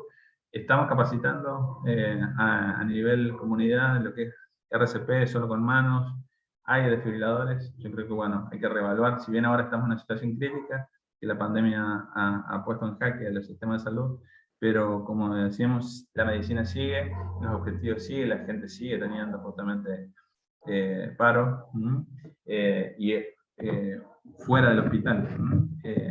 Entonces, bueno, testigo presencial, la importancia y empoderar justamente a la comunidad, sabiendo la importancia que tiene nuestro rol en transmitir la seguridad y la tranquilidad de que pueden y deben intervenir, que lo peor que pueden hacer es no hacer nada, como siempre digo, y tomar un rol activo en esto de saber activar el sistema de emergencia, intervenir a través de compresiones y si hay un desfibrilador accesible, poder usarlo, ¿sí? Otro de los puntos clave es usar el equipo de protección personal, y qué tan difícil que fue, sobre todo el comienzo de la adaptación, trabajar con equipos, con los trajes, con el doble barbijo, 3M, las gafas, cuando se nos empaña todo. Así estamos al comienzo y todavía seguimos trabajando en algunas situaciones así. Tener esa recomendación se sugiere entonces el uso correcto y completo del PP. Bueno, esto para los rescatistas LEGO, para aquellos que estén dispuestos y entrenados y sean capaces de hacerlo, fíjense, a nivel pediátrico, de hacer las respiraciones de rescate. Y esto que tuvo, y la aclaración que tuvieron en cuenta la ILCOR o los grupos de trabajo que recomiendan justamente esto, teniendo en cuenta esto, los paros presenciales, sobre todo en la población pediátrica, como decía la DOC, derivan en muchos de los casos de problemas respiratorios, y de quién, de un grupo, llamémoslo, propio de la burbuja. Entonces, el padre vendría a ser, ahí estaría un rescatador LEGO, que entonces prácticamente ya está en contacto con esa persona, con ese paciente pediátrico. Entonces, por eso es que se avala esa sugerencia de hacer la ventilación, además que justamente es pertinente o es propio del paciente pediátrico resolver lo respiratorio, como nos decía la doctora Miretti. Bueno, y fíjense esta situación que nos ponen justamente los proveedores de atención médica, la desfibrilación antes de ponerse el equipo de protección personal. ¿Por qué? Porque el aplicar un desfibrilador, unos parches, no implica aerosolización, ¿sí? Palabra difícil si la hay para pronunciarla. El hecho de que se generen aerosoles en una reanimación, si solamente aplicamos un DEA o un monitor, un desfibrilador, que vamos a tener un paro presencial, la posibilidad de, si es una arritmia que requiere desfibrilación, ya sea FB o TB, poder ganar tiempo hasta que el resto del equipo se ponga la protección adecuada, ¿sí? Entonces, puede ser razonable, ¿sí?, que planteen la desfibrilación antes de ponerse el equipo de protección. De todas formas, es una situación esta que nos ha puesto en jaque justamente el hecho de la cantidad de tiempo necesario para ponerse, mantener, y en una reanimación no contaminarse, ¿sí?, más en pacientes conocidos COVID. Bueno, vamos a ir ampliando punto por punto de lo que estas medidas provisionales de ILCOR que están trabajando y que, como les digo, se han sacado, y no es que esperamos 5 años, porque no tenemos 5 años para esperar a que comuniquen, sino que ya han comunicado. Entonces, bueno, estas perspectivas o estas recomendaciones que dan, y fíjense bajo los distintos enunciados, como en este caso el reconocimiento del paro cardíaco y la llamada de ayuda, ¿sí? Las pautas de reanimación. Sí. Perdón, doctor Méndez, una pregunta antes de que avancemos. Sí.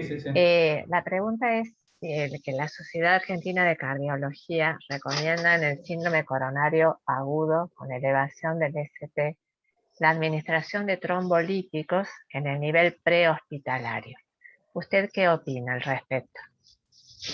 Totalmente. Son situaciones que primero hay que adaptarse al sistema y tienen que estar protocolizadas. A ver, hay que analizar y hacer una mirada en tiempo. Recordemos que es una patología tiempo dependiente, entonces el ganar tiempo identificando la situación. Recordemos otra cosa a favor que tenemos unidades medicalizadas, no como Estados Unidos, que tienen que usar telemedicina.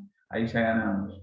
Identificando el cuadro y pudiendo hacer trombolíticos, se podría hacer. Ahora bien, veamos la situación y veamos los tiempos de respuesta, ¿sí? En la parte prehospitalaria, hagamos un contraste rápido entre lo que es una atención, el mismo paciente que tengamos que requiera justamente trombolíticos y que tenga los criterios de hacer trombolíticos, lo ponemos en Córdoba Capital, que estamos a 5 o 10 minutos del Hospital Córdoba, por ejemplo, a un paciente que va a tardar más de 3 o 4 horas tal vez en ir a un centro de complejidad que se logra reperfusión, ¿sí? Entonces, ahí es donde juega justamente la decisión, ¿sí? ¿Dónde lo hago? Bueno, y si lo hago, tener justamente la capacitación o tener el expertise justamente del equipo tratante para poder hacerlo, ¿sí?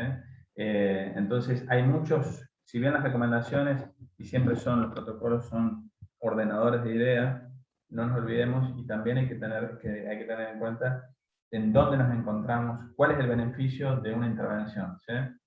Una intervención, si realmente tiene indicación y si el equipo está capacitado, bueno, en buena hora. Pero si a través de eso nosotros podemos llegar a complicar o demorar el hecho de que el paciente acceda a una sala de hemodinamia, ¿no?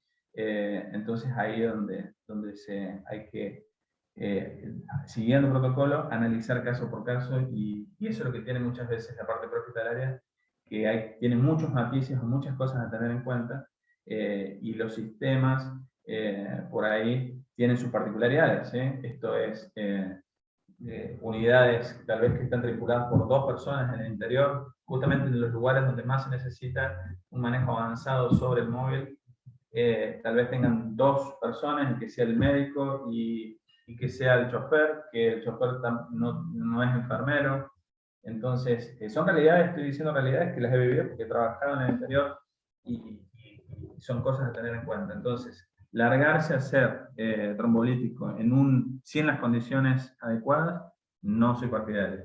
Sí soy partidario de lograr una derivación lo más pronta posible, identificar el cuadro, ir avisando, ser estratégico en ese sentido. Pero bueno, como les digo, tener siempre presente dónde estamos, a qué tiempo estamos de una unidad de complejidad mayor, qué formación tenemos, cuántas veces hicimos trombolíticos en una ambulancia, y sobre todo cómo es nuestro equipo, ¿sí? Lo tenemos experiencia, está protocolizado, el servicio, de la dirección médica de ese servicio de emergencia lo avala, no, bueno, son todas cosas a tener en cuenta. Entonces, una respuesta que tiene muchos matices, pero creo que, bueno, ahí se los fui enumerando para tener en cuenta, ¿sí?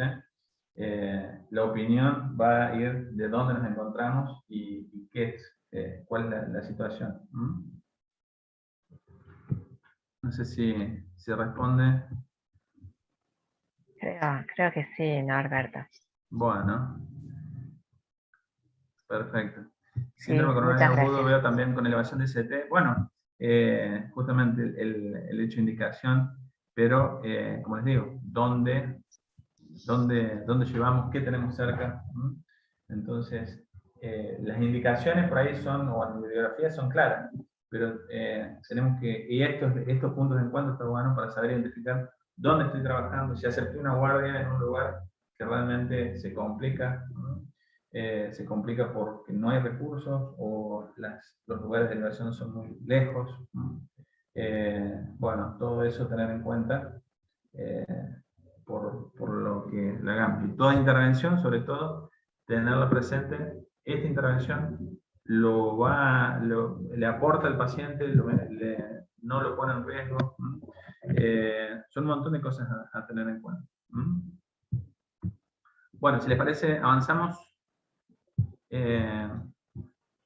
Bueno, con esto de lo que es el reconocimiento del paro, ¿sí? La llamada de ayuda, fíjense que los parámetros que se han simplificado justamente es el hecho de la falta de respuesta y el no respirar o el respirar en forma inadecuada, como para identificar si respondemos que no responde y no respira, catalogarlo como paro cardíaco y empezar con RCP. ¿Sí? Fíjense cómo sacudiéndolo al paciente, evaluando la respuesta, ¿sí? Eso es lo que habitualmente se toma, ¿sí? Valorando, si bien esto del mes, o miro, escucho y siento, ya prácticamente tampoco cuando uno está en la capacitación uno no lo recomienda por el hecho de que eso no debe demorar una comprensión precoz, ¿sí? A la comprensión torácica me refiero. Pero fíjense entonces, tener la perspectiva. A ver, para que avance. Entonces, en este entorno de COVID, ¿sí? Se siguen sugiriendo entonces la capacidad de respuesta al estímulo, ¿sí? Y evaluar la respiración en forma más distante y buscando justamente no abrir, no acercarse, ni hablar si no están los equipos puestos, ¿sí? Llamar al servicio de emergencia si el paciente no responde o no respira normalmente. Con respecto al reconocimiento, el despachador y tanta importancia que tiene en el hecho de la intervención que tiene activa que puede tener, guiando a alguien que no tenga la formación previa. Fíjense las medidas previsionales. La recomendación científica entonces respalda los algoritmos para que el despachador reconozca la situación, guiado por preguntas establecidas, y ya pueda inducir, si no responde y no respira, a que empiecen a reanimar, guiada solo con compresión, o RCP solo con las manos. Eso es lo que debemos seguir trabajando en que la comunidad lo incorpore. En el contexto del COVID, entonces, el reconocimiento temprano del paro cardíaco alertará digamos, a más personal de prehospitalario para ponerse, además, tener los equipos de protección. En lo que es recomendaciones anteriores, entonces siguen recomendando que den las instrucciones, eso es de mucha utilidad, sobre todo ya se ha comprobado con estudios científicos justamente cómo mejora la sobrevida cuando el despachador da las instrucciones en paros extrahospitalarios. Lo que es la reanimación por testigo presencial, tan importante. Fíjense las trabas que tenemos acá y que lo que uno escucha cuando da capacitación a la comunidad. No me meto por lo legal, no me meto porque le puedo hacer mal. Y ahí es donde son los puntos a trabajar para derribar mitos y comprometer al testigo presencial y esa importancia que tiene. Las recomendaciones en este caso sugieren entonces compresiones torácicas,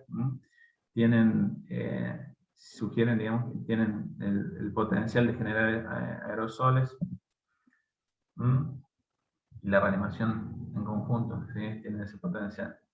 Los rescatistas LEO, entonces, se alientan entonces a las compresiones torácicas y desfibrilación temprana a través del acceso del público, ya lo nombrábamos recién, que era lo que surgió de esa revisión sistemática que hicieron y se presentó en marzo del 2020. Los que estén dispuestos y bien entrenados, como decíamos también, en pacientes pediátricos, hacerlo, entendiendo de que ese testigo presencial termina siendo el cuidador, el padre, la madre, un familiar directo que ya está en contacto con el paciente, ¿sí? Desfibrilación en acceso público. En este contexto, entonces, se continúa recomendando el uso de desfibrilación en el nivel de espacios públicos. La desfibrilación temprana es clave, estimularlo para justamente tratar la arritmia que es la que ocasiona, está demostrado en FB y TB, son los causantes de los paros extrahospitalarios. La revisión sistemática entonces no demostró que genere aerosoles, y bien son todas recomendaciones provisionales, pero bueno, alentando a su uso. Vamos a ir viendo entonces este punto que es crítico, ¿sí? El manejo avanzado de la vía respiratoria durante el paro cardíaco. ¿Sí? Bueno, el hecho de generar aerosoles, lo sabemos, ¿sí? Tanto los distintos dispositivos o formas de tratarlo, ¿sí? Ya sea con el AMBU, la marca AMBU, que es el dispositivo bolsa, máscara, válvula, máscara, la inserción de los distintos suplementos o lo que es la intubación endotraqueal o las máscaras laringe, que es un dispositivo supraglótico, y en ese orden generan la menor cantidad de aerosoles. ¿Sí? El paciente intubado con un filtro generan menos aerosol o menos riesgo de aerosolizar que alguien con máscara supraglótica, y ni hablar de la máscara que apoyamos directamente sobre la cara. Entonces van a ver la posibilidad de aerosol, lo ponen en riesgo al rescatista. Para eso minimizar, fíjense, la tendencia o la recomendación, minimizar cualquier procedimiento que genere aerosolización, y tener en cuenta todo esto, usar el equipo correcto en las personas que vayan a hacerlo.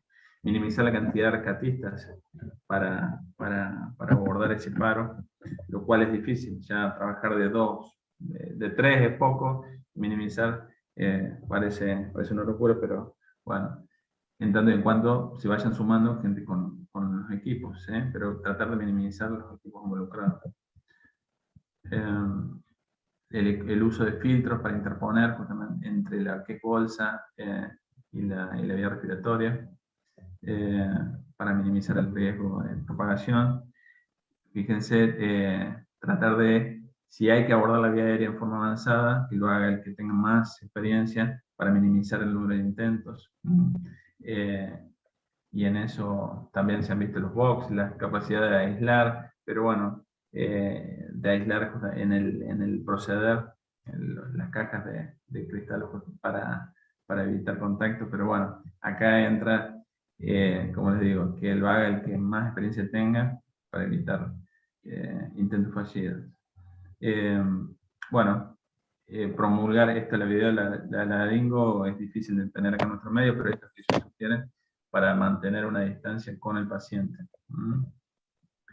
Esto de importante y es algo práctico, hacer pausa en las compresiones torácicas mientras se están haciendo intervenciones en la vía respiratoria, para evitar que al comprimir y estar, entonces ahí reflota la secuencia 32, que individualiza lo que es las compresiones y la pausa de las compresiones para que se efectúen las 2 ventilaciones.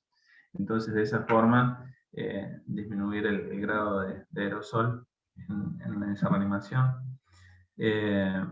Fíjense que se minimiza si después de la intubación endotraqueal el correcto sellado del balón, ¿no? Y más aún si está el filtro viral, ¿no? Esto en comparación con las máscaras laringe, que hacen un sello a nivel laringeo, pero no es un sello hermético, tiene una posibilidad de aerosolizar, y ni hablar de la técnica de máscara que va sobre la cara. Por eso se recomienda, ahora más adelante vemos, la fijación hacia la cara para evitar fugas. ¿Cómo forma esto? Para evitar justamente la posibilidad de fuga y la contaminación. Bueno, ¿qué más? Generar aerosol. Estamos dando vueltas sobre lo mismo, pero fíjense cómo redundan dando detalles. Esto de lo que decía recién, comparación de los elementos, los supraglóticos versus los tubos endotraqueales, y ni hablar cuando se aplica la bolsa, la máscara sobre el rostro, con la dificultad enorme de ni hablar si es un paciente adulto mayor, sin piezas dentarias o con barba prominente. Ahí es donde realmente juega esto que hablamos de las destrezas individuales para aplicar o llevar a cabo los principios prehospitalarios, esto de garantizar la buena ventilación y oxigenación. Bueno, pero ¿cómo hago con alguien que tiene barba y que no sella? Bueno, Entonces, buscar los dispositivos que tengo, cánula de mayo, tengo un máscara laringea, el paciente lo requiere, uso para garantizar la permeabilidad de la vía aérea, tener una buena ventilación y así llegar a una buena oxigenación. Bueno, esto del uso de la supraglótica, fíjense cómo es otro de los elementos que hay que desarrollar o imponer o tratar de promulgar su uso, la máscara laringea, por el hecho de la rapidez con la que uno lo puede colocar y dar una permeabilidad y una ventilación al paciente en forma más rápida. Bueno, esto es lo que hablamos recién del intercalar 32. En la reanimación uno tenía en cuenta esto de la independencia en lo que es las compresiones y ventilación. Retomar eso de las 30 compresiones y parar las compresiones, hacer las 2 ventilaciones. Esto de parar, como decía yo hace un rato, no ser excesivo, porque lo que uno se busca es el hecho de no demorar o no perder tiempo en esas, que el paciente siga recibiendo mediante esas compresiones la distribución, sobre todo a quien tenemos que cuidar, en el cerebro. Minimizar entonces la duración de la ventilación, utilizar las 2 manos, fíjense las técnicas de asegurar, ya sea en forma paralela para sellar la máscara al rostro, o la técnica doble con la C, la doble C y la E, que es agarrando la rama del maxilar, pero esa persona asegurar el sellado para que no haya fuga de la máscara. Esto requiere un segundo rescatista y se contrapone, bueno, si involucra a una persona más, si hacemos esto. Pero sabido está la dificultad quien ha tenido que ventilar con una sola mano, en un rostro con las dificultades que decíamos recién, la fuga está, y bueno, a tenerlo en cuenta en este contexto. Otra de las reanimaciones, esto de la limitación de recursos, y que es lo que realmente sucede. Fíjense que los grupos de trabajo de soporte vital avanzado reconocen que muchos sistemas de salud tienen falencias, tienen escasez de personal. Y bueno, en este contexto de pandemia, ¿sí? Entonces la clasificación, la asignación de recursos, ¿sí? Incluso decir la provisión de RCP, deben ser tomadas entonces ya individualizado. Esto que hablamos recién, las normas o protocolos pueden ser divinos en una pared puestos, pero en la realidad, cuando estamos en la guardia, cuando estamos con 5 pacientes, cuando los pacientes o los desbordan los recursos, bueno, se tiene en cuenta esto, y bueno, ya para tener en cuenta, ¿sí? Bueno, eso en cuanto quería nombrarles y darle las fuentes para que ustedes vayan, el que no los conozca, busque ILCOR y navegue, se hagan cuenta, lo sigan. Lo mismo que esto, Angels es una iniciativa para lo que es el ACB. Recomiendo que puedan internalizarse, entren en la página. Hay incluso formaciones gratuitas muy interesantes que nombraba la organización. Bueno, poder participar, intervenir desde lo que es capacitación a distancia. Tienen iniciativas muy buenas de grupo de trabajo. De hecho, hoy a la tarde, de 5 a 7, en paralelo, mientras terminaba o acomodaba algunas cosas la presentación, había hoy una presentación de ACB que se repite la semana que viene. Así que bueno, los aliento a que conozcan el que no lo conoce, o participen en forma activa, porque la presentación está buena. Bueno, hablar de ACB ya para ir cerrando, terminando el tiempo. Tiempo cerebro, lo mismo, tiempo cerebro, tiempo corazón. Bueno, fíjense la afectación en porcentajes, 87%, mucho más isquémico del hemorrágico, pero en la cancha, en el prehospitalario, tenemos un déficit motor agudo, y hay situaciones que son difíciles de distinguir, ¿sí? Como venimos hablando con los otros temas, lo pensamos, lo tenemos en cuenta y actuamos en consecuencia, ¿sí? Esto, con más razón, no nos debemos demorar en forma excesiva. ¿Por qué? Creo que, bueno, ahí adelante ya hay una pregunta que les hago, de la pérdida de tiempo, ¿sí? Las opciones de tratamiento concreto, como en los otros eventos vasculares van a ocurrir donde están los vasos, en el corazón, en el cerebro, ya sea por obstrucción, fíjense el trombo ahí con la fibrina, ya sea en los vasos a nivel cerebral, o como hablamos antes, a nivel coronario, derivando en el problema subsecuente de la mala agregación distal. Entonces el tratamiento es sacar ese obstáculo, ¿sí? Ya sea con fármacos que rompan ese coágulo, o en forma endovascular, pero obviamente endovascular en un centro de complejidad. Y esta es la pregunta que le decía: ¿dónde podemos reducir los tiempos? ¿Dónde vemos que hay extremadamente largas demoras? ¿Y qué rol tenemos nosotros en eso? ¿Sí? Nosotros, desde que ya vemos al paciente, ya tomamos contacto, muchos cuadros ya son claros, y bueno, no hay mucha duda. El tiempo lo tuvimos entre que lo revisamos, valoramos, de último hacemos un electro si pensamos que la causa puede estar con una fibrilación auricular, canalizar y nos vamos. Pero ahí alentarlos a también la capacitación a la comunidad en el tiempo de reconocimiento de síntomas, ¿sí? Por eso les pongo más adelante la escala de Cincinnati. Ahí es donde muchas veces el paciente se empieza a sentir mal, no conoce la posibilidad o reconoce que el familiar pueda tener una ACV, se acuestan a dormir y recién a la mañana consultan. Ahí es una posibilidad donde podemos reducir los tiempos, y esto implica capacitación a la comunidad. Fíjense la escala de Cincinnati, tan simple como esto: enseñar a saber reconocer, ¿sí? La sonrisa, la simetría facial, ¿sí? Los brazos que no lo pueden mantener, cae, y en los 3 pasos que no puede pronunciar el tercero, o algo, decir su nombre, o repetir una frase simple.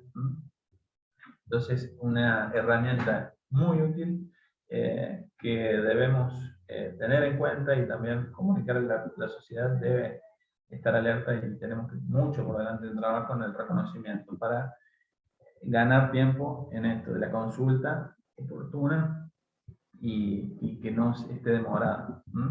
Bueno, y en el que hacemos, ¿sí? ¿Qué tenemos presente? Registro del tiempo, registro de cuándo fue la última vez que esa persona estuvo bien, cuándo llegamos nosotros al domicilio, cuánto demoraron en darnos la internación, registro de tiempo, eso dejarlo consignado, ¿sí? Como todo, ¿sí? Paciente, no dejar de valorar esto, el ABC, la vía aérea, ese cuadro, ese evento vascular a nivel cerebral, está comprometiendo la oxigenación, ¿sí? La ventilación, la correcta oxigenación y ventilación, ¿sí? Está inestable desde el punto de vista hemodinámico. El oxígeno, ¿cuándo? Más, menos de 94, más de 94 es lo correcto, ¿sí? Esto de no descender la presión arterial en el prehospital, no tomar medidas drásticas paciente hipertenso, y las recomendaciones es mantenerlo con esos valores y hacer en forma gradual. Acuérdense que las oscilaciones o descensos bruscos, vamos a tener un valor próximo a 120, pero si estaba en 210 y de golpe lo bajamos, ¿sí? Ese territorio distal que estaba ahí en penumbra, sufriendo justamente isquemia, con menos presión, lo complicamos nosotros. Entonces, primero, no hacer daño, no descender la actividad en forma brusca en el prehospital, controlar la glucemia, ¿sí? en los pacientes con ACV, tratarlo solamente si tenemos valores por debajo de 60. ¿Y esto por qué? Porque además de ese territorio que puede estar sufriendo por mala circulación, se suma el agravante de la hipoglucemia, lo cual también es deleterio para el capital neuronal. El acceso venoso, bueno, ¿dónde lo pongo? ¿Brazo que está paralizado o no paralizado? En el que no está paralizado, ¿sí? Tener un buen acceso venoso, ¿sí? Dar preaviso, pero lo del acceso venoso ahí también, si no debe demorar el hecho del acceso venoso para el traslado, pero tenerlo en cuenta. Dar preaviso, y con esto, ¿qué es? La idea es que se prepare justamente el equipo que está a nivel hospitalario, y saber lograr esa comunicación a través de las centrales de los servicios de emergencia, presentarlo de forma correcta, dar los tiempos. Por eso que le decía, es súper útil que nosotros ya recuperemos esos datos y ya se lo pasemos, porque ya se plantea la estrategia de qué tratamiento se le va a hacer. Recordemos que las dos opciones es a nivel fármaco para disolver o a nivel tratamiento endovascular, ¿sí? Siempre, como todo, cuanto antes suceda, mejor. ¿Sí? Los periodos oscilan entre 2 o 3 horas antes de eso llegar. Pero ¿qué pasa si el paciente ya está fuera de esa ventana porque se fue a dormir? Bueno, el pronóstico no va a ser, no consultó a tiempo. Bueno, pero de lo que corresponde a nosotros, desde nuestra atención, evitar demoras innecesarias. Lo primero que pusimos ahí en el slide, tiempo de cerebro, bueno, en eso tenemos que ir, ¿no? Registrar la progresión, y esto es importante, por eso que les digo ser ordenado en el registro, el Glasgow inicial, a qué hora lo vimos, a las 6:10 tenía este Glasgow, a las 7, bueno, deterioró 3 puntos, eso ya es significativo. ¿Por qué? Porque nos alerta de la gravedad del cuadro, nos va avisando de cómo vamos a, si inicialmente lo veníamos manejando con una vía aérea básica, cómo tenemos que pensar que si deterioró en tan poco tiempo, prever una vía aérea avanzada, asegurar la oxigenación. Bueno, importante ir registrando porque todo eso es lo que vamos a entregar y va a ser de utilidad para quien reciba el paciente. ¿Sí? Bueno, ahí estamos. Creo que estamos en tiempo para no demorarlos más. Realmente, como les dije, ya llegamos a la cima. ¿Se acuerdan que al principio estamos abajo? Una montaña bien alta la que nos tocó recorrer hoy. Pero bueno, les di también las herramientas para que ustedes mismos bajen y vuelvan a subir cuantas veces quieran, teniendo herramientas que ustedes generen ese interés por dudar de lo que yo les dije, dudar de lo que les digan, buscar ustedes y ser ustedes la fuente de esa bibliografía. ¿Sí? Les dejo el resumen, el mail, cualquier cosa, contacten. Y bueno, muchas gracias por haberme escuchado y haberme convocado para poder aportar. Si queda alguna pregunta, Doctor Méndez, muchísimas gracias a usted. La verdad es que creo que nos quedamos con varias dudas y con muchas inquietudes y eso es la finalidad de la clase, ¿no? Exacto. Pero es excelente el compartir las fuentes y las búsquedas bibliográficas, porque eso abre las puertas para ir ampliando la información. Muchos comentarios acerca de lo excelente de la clase y muchas gracias de los asistentes. Si aparece alguna pregunta la compartimos, pero una reflexión mientras alguien formula una pregunta.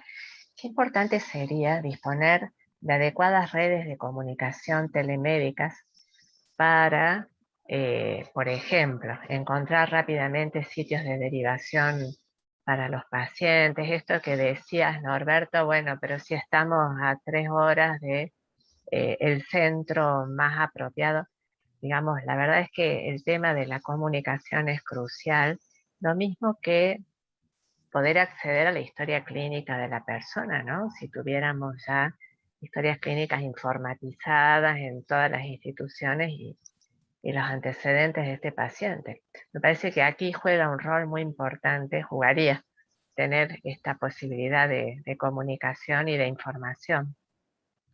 Ahí tengo un comentario para hacerte, Graciela, que es súper importante y tuvimos oportunidad con la especialidad de prehospitalaria de conectarnos con la red de stroke de acá de Córdoba, que funciona, muchos de los hospitales tienen el teléfono, se contactan, tienen esa posibilidad sobre todo de alertar los casos del interior y funciona muy bien. De hecho, ellos presentaron cuando vino la unidad médica presidencial, y bueno, sorprenderse la unidad médica presidencial de decir, bueno, resaltar la forma en que trabajan y la conexión que hay y sobre todo esto, los centros de gran o de complejidad, digamos, para casos de eventos vasculares, estar conectados con el interior y a través de un WhatsApp. Me acuerdo que el doctor Salver decía, pero por WhatsApp, dice, lo manejan. Bueno, sí. Al menos lo por WhatsApp, manejan, sí, sí, claro, es una red, seguro. que como toda red debe crecer, debe, bueno, tener la intervención, debe conocerse también, ¿no? Entonces, bueno, es importante saber que la Que disponibilidad, están, claro, exactamente, si funciona esta semana en el Córdoba, el otro en Misericordia, bueno, San claro, Roque cambió su modalidad por lo que sabemos de COVID, pero bueno, eso está bueno. Yo tenía el contacto, lo podemos reflotar y lo pasamos. claro, Eso, hay claro, preguntas quizás si dejó de nos lo funcionar. podrías aportar como un Sin material duda, más, ¿no? Perfecto, sin duda, sí. sin duda. Lo tenemos, los datos, la gente está de altísima formación y valor, y la idea es esa, ¿sí? Siendo sincero, lo tenía los contactos en el teléfono anterior, en este no lo tengo, pero promesa los busco, porque, bueno, obviamente que es importante esto. La situación de pandemia también ha reacomodado las cosas, pero bueno, todo sigue pasando. ¿M? Y bueno, cuanto más gente conozca y bueno, participar y vincular es importante. Y si ha dejado de funcionar, bueno, a ver cómo se reflota, cómo se mejora. La actitud tiene que ser siempre mejora continua. eh, y como les digo, la mejora en todos los eslabones, ¿sí? Prehospitalario, hospitalario, e incluso los distintos hospitales de menor a mayor complejidad.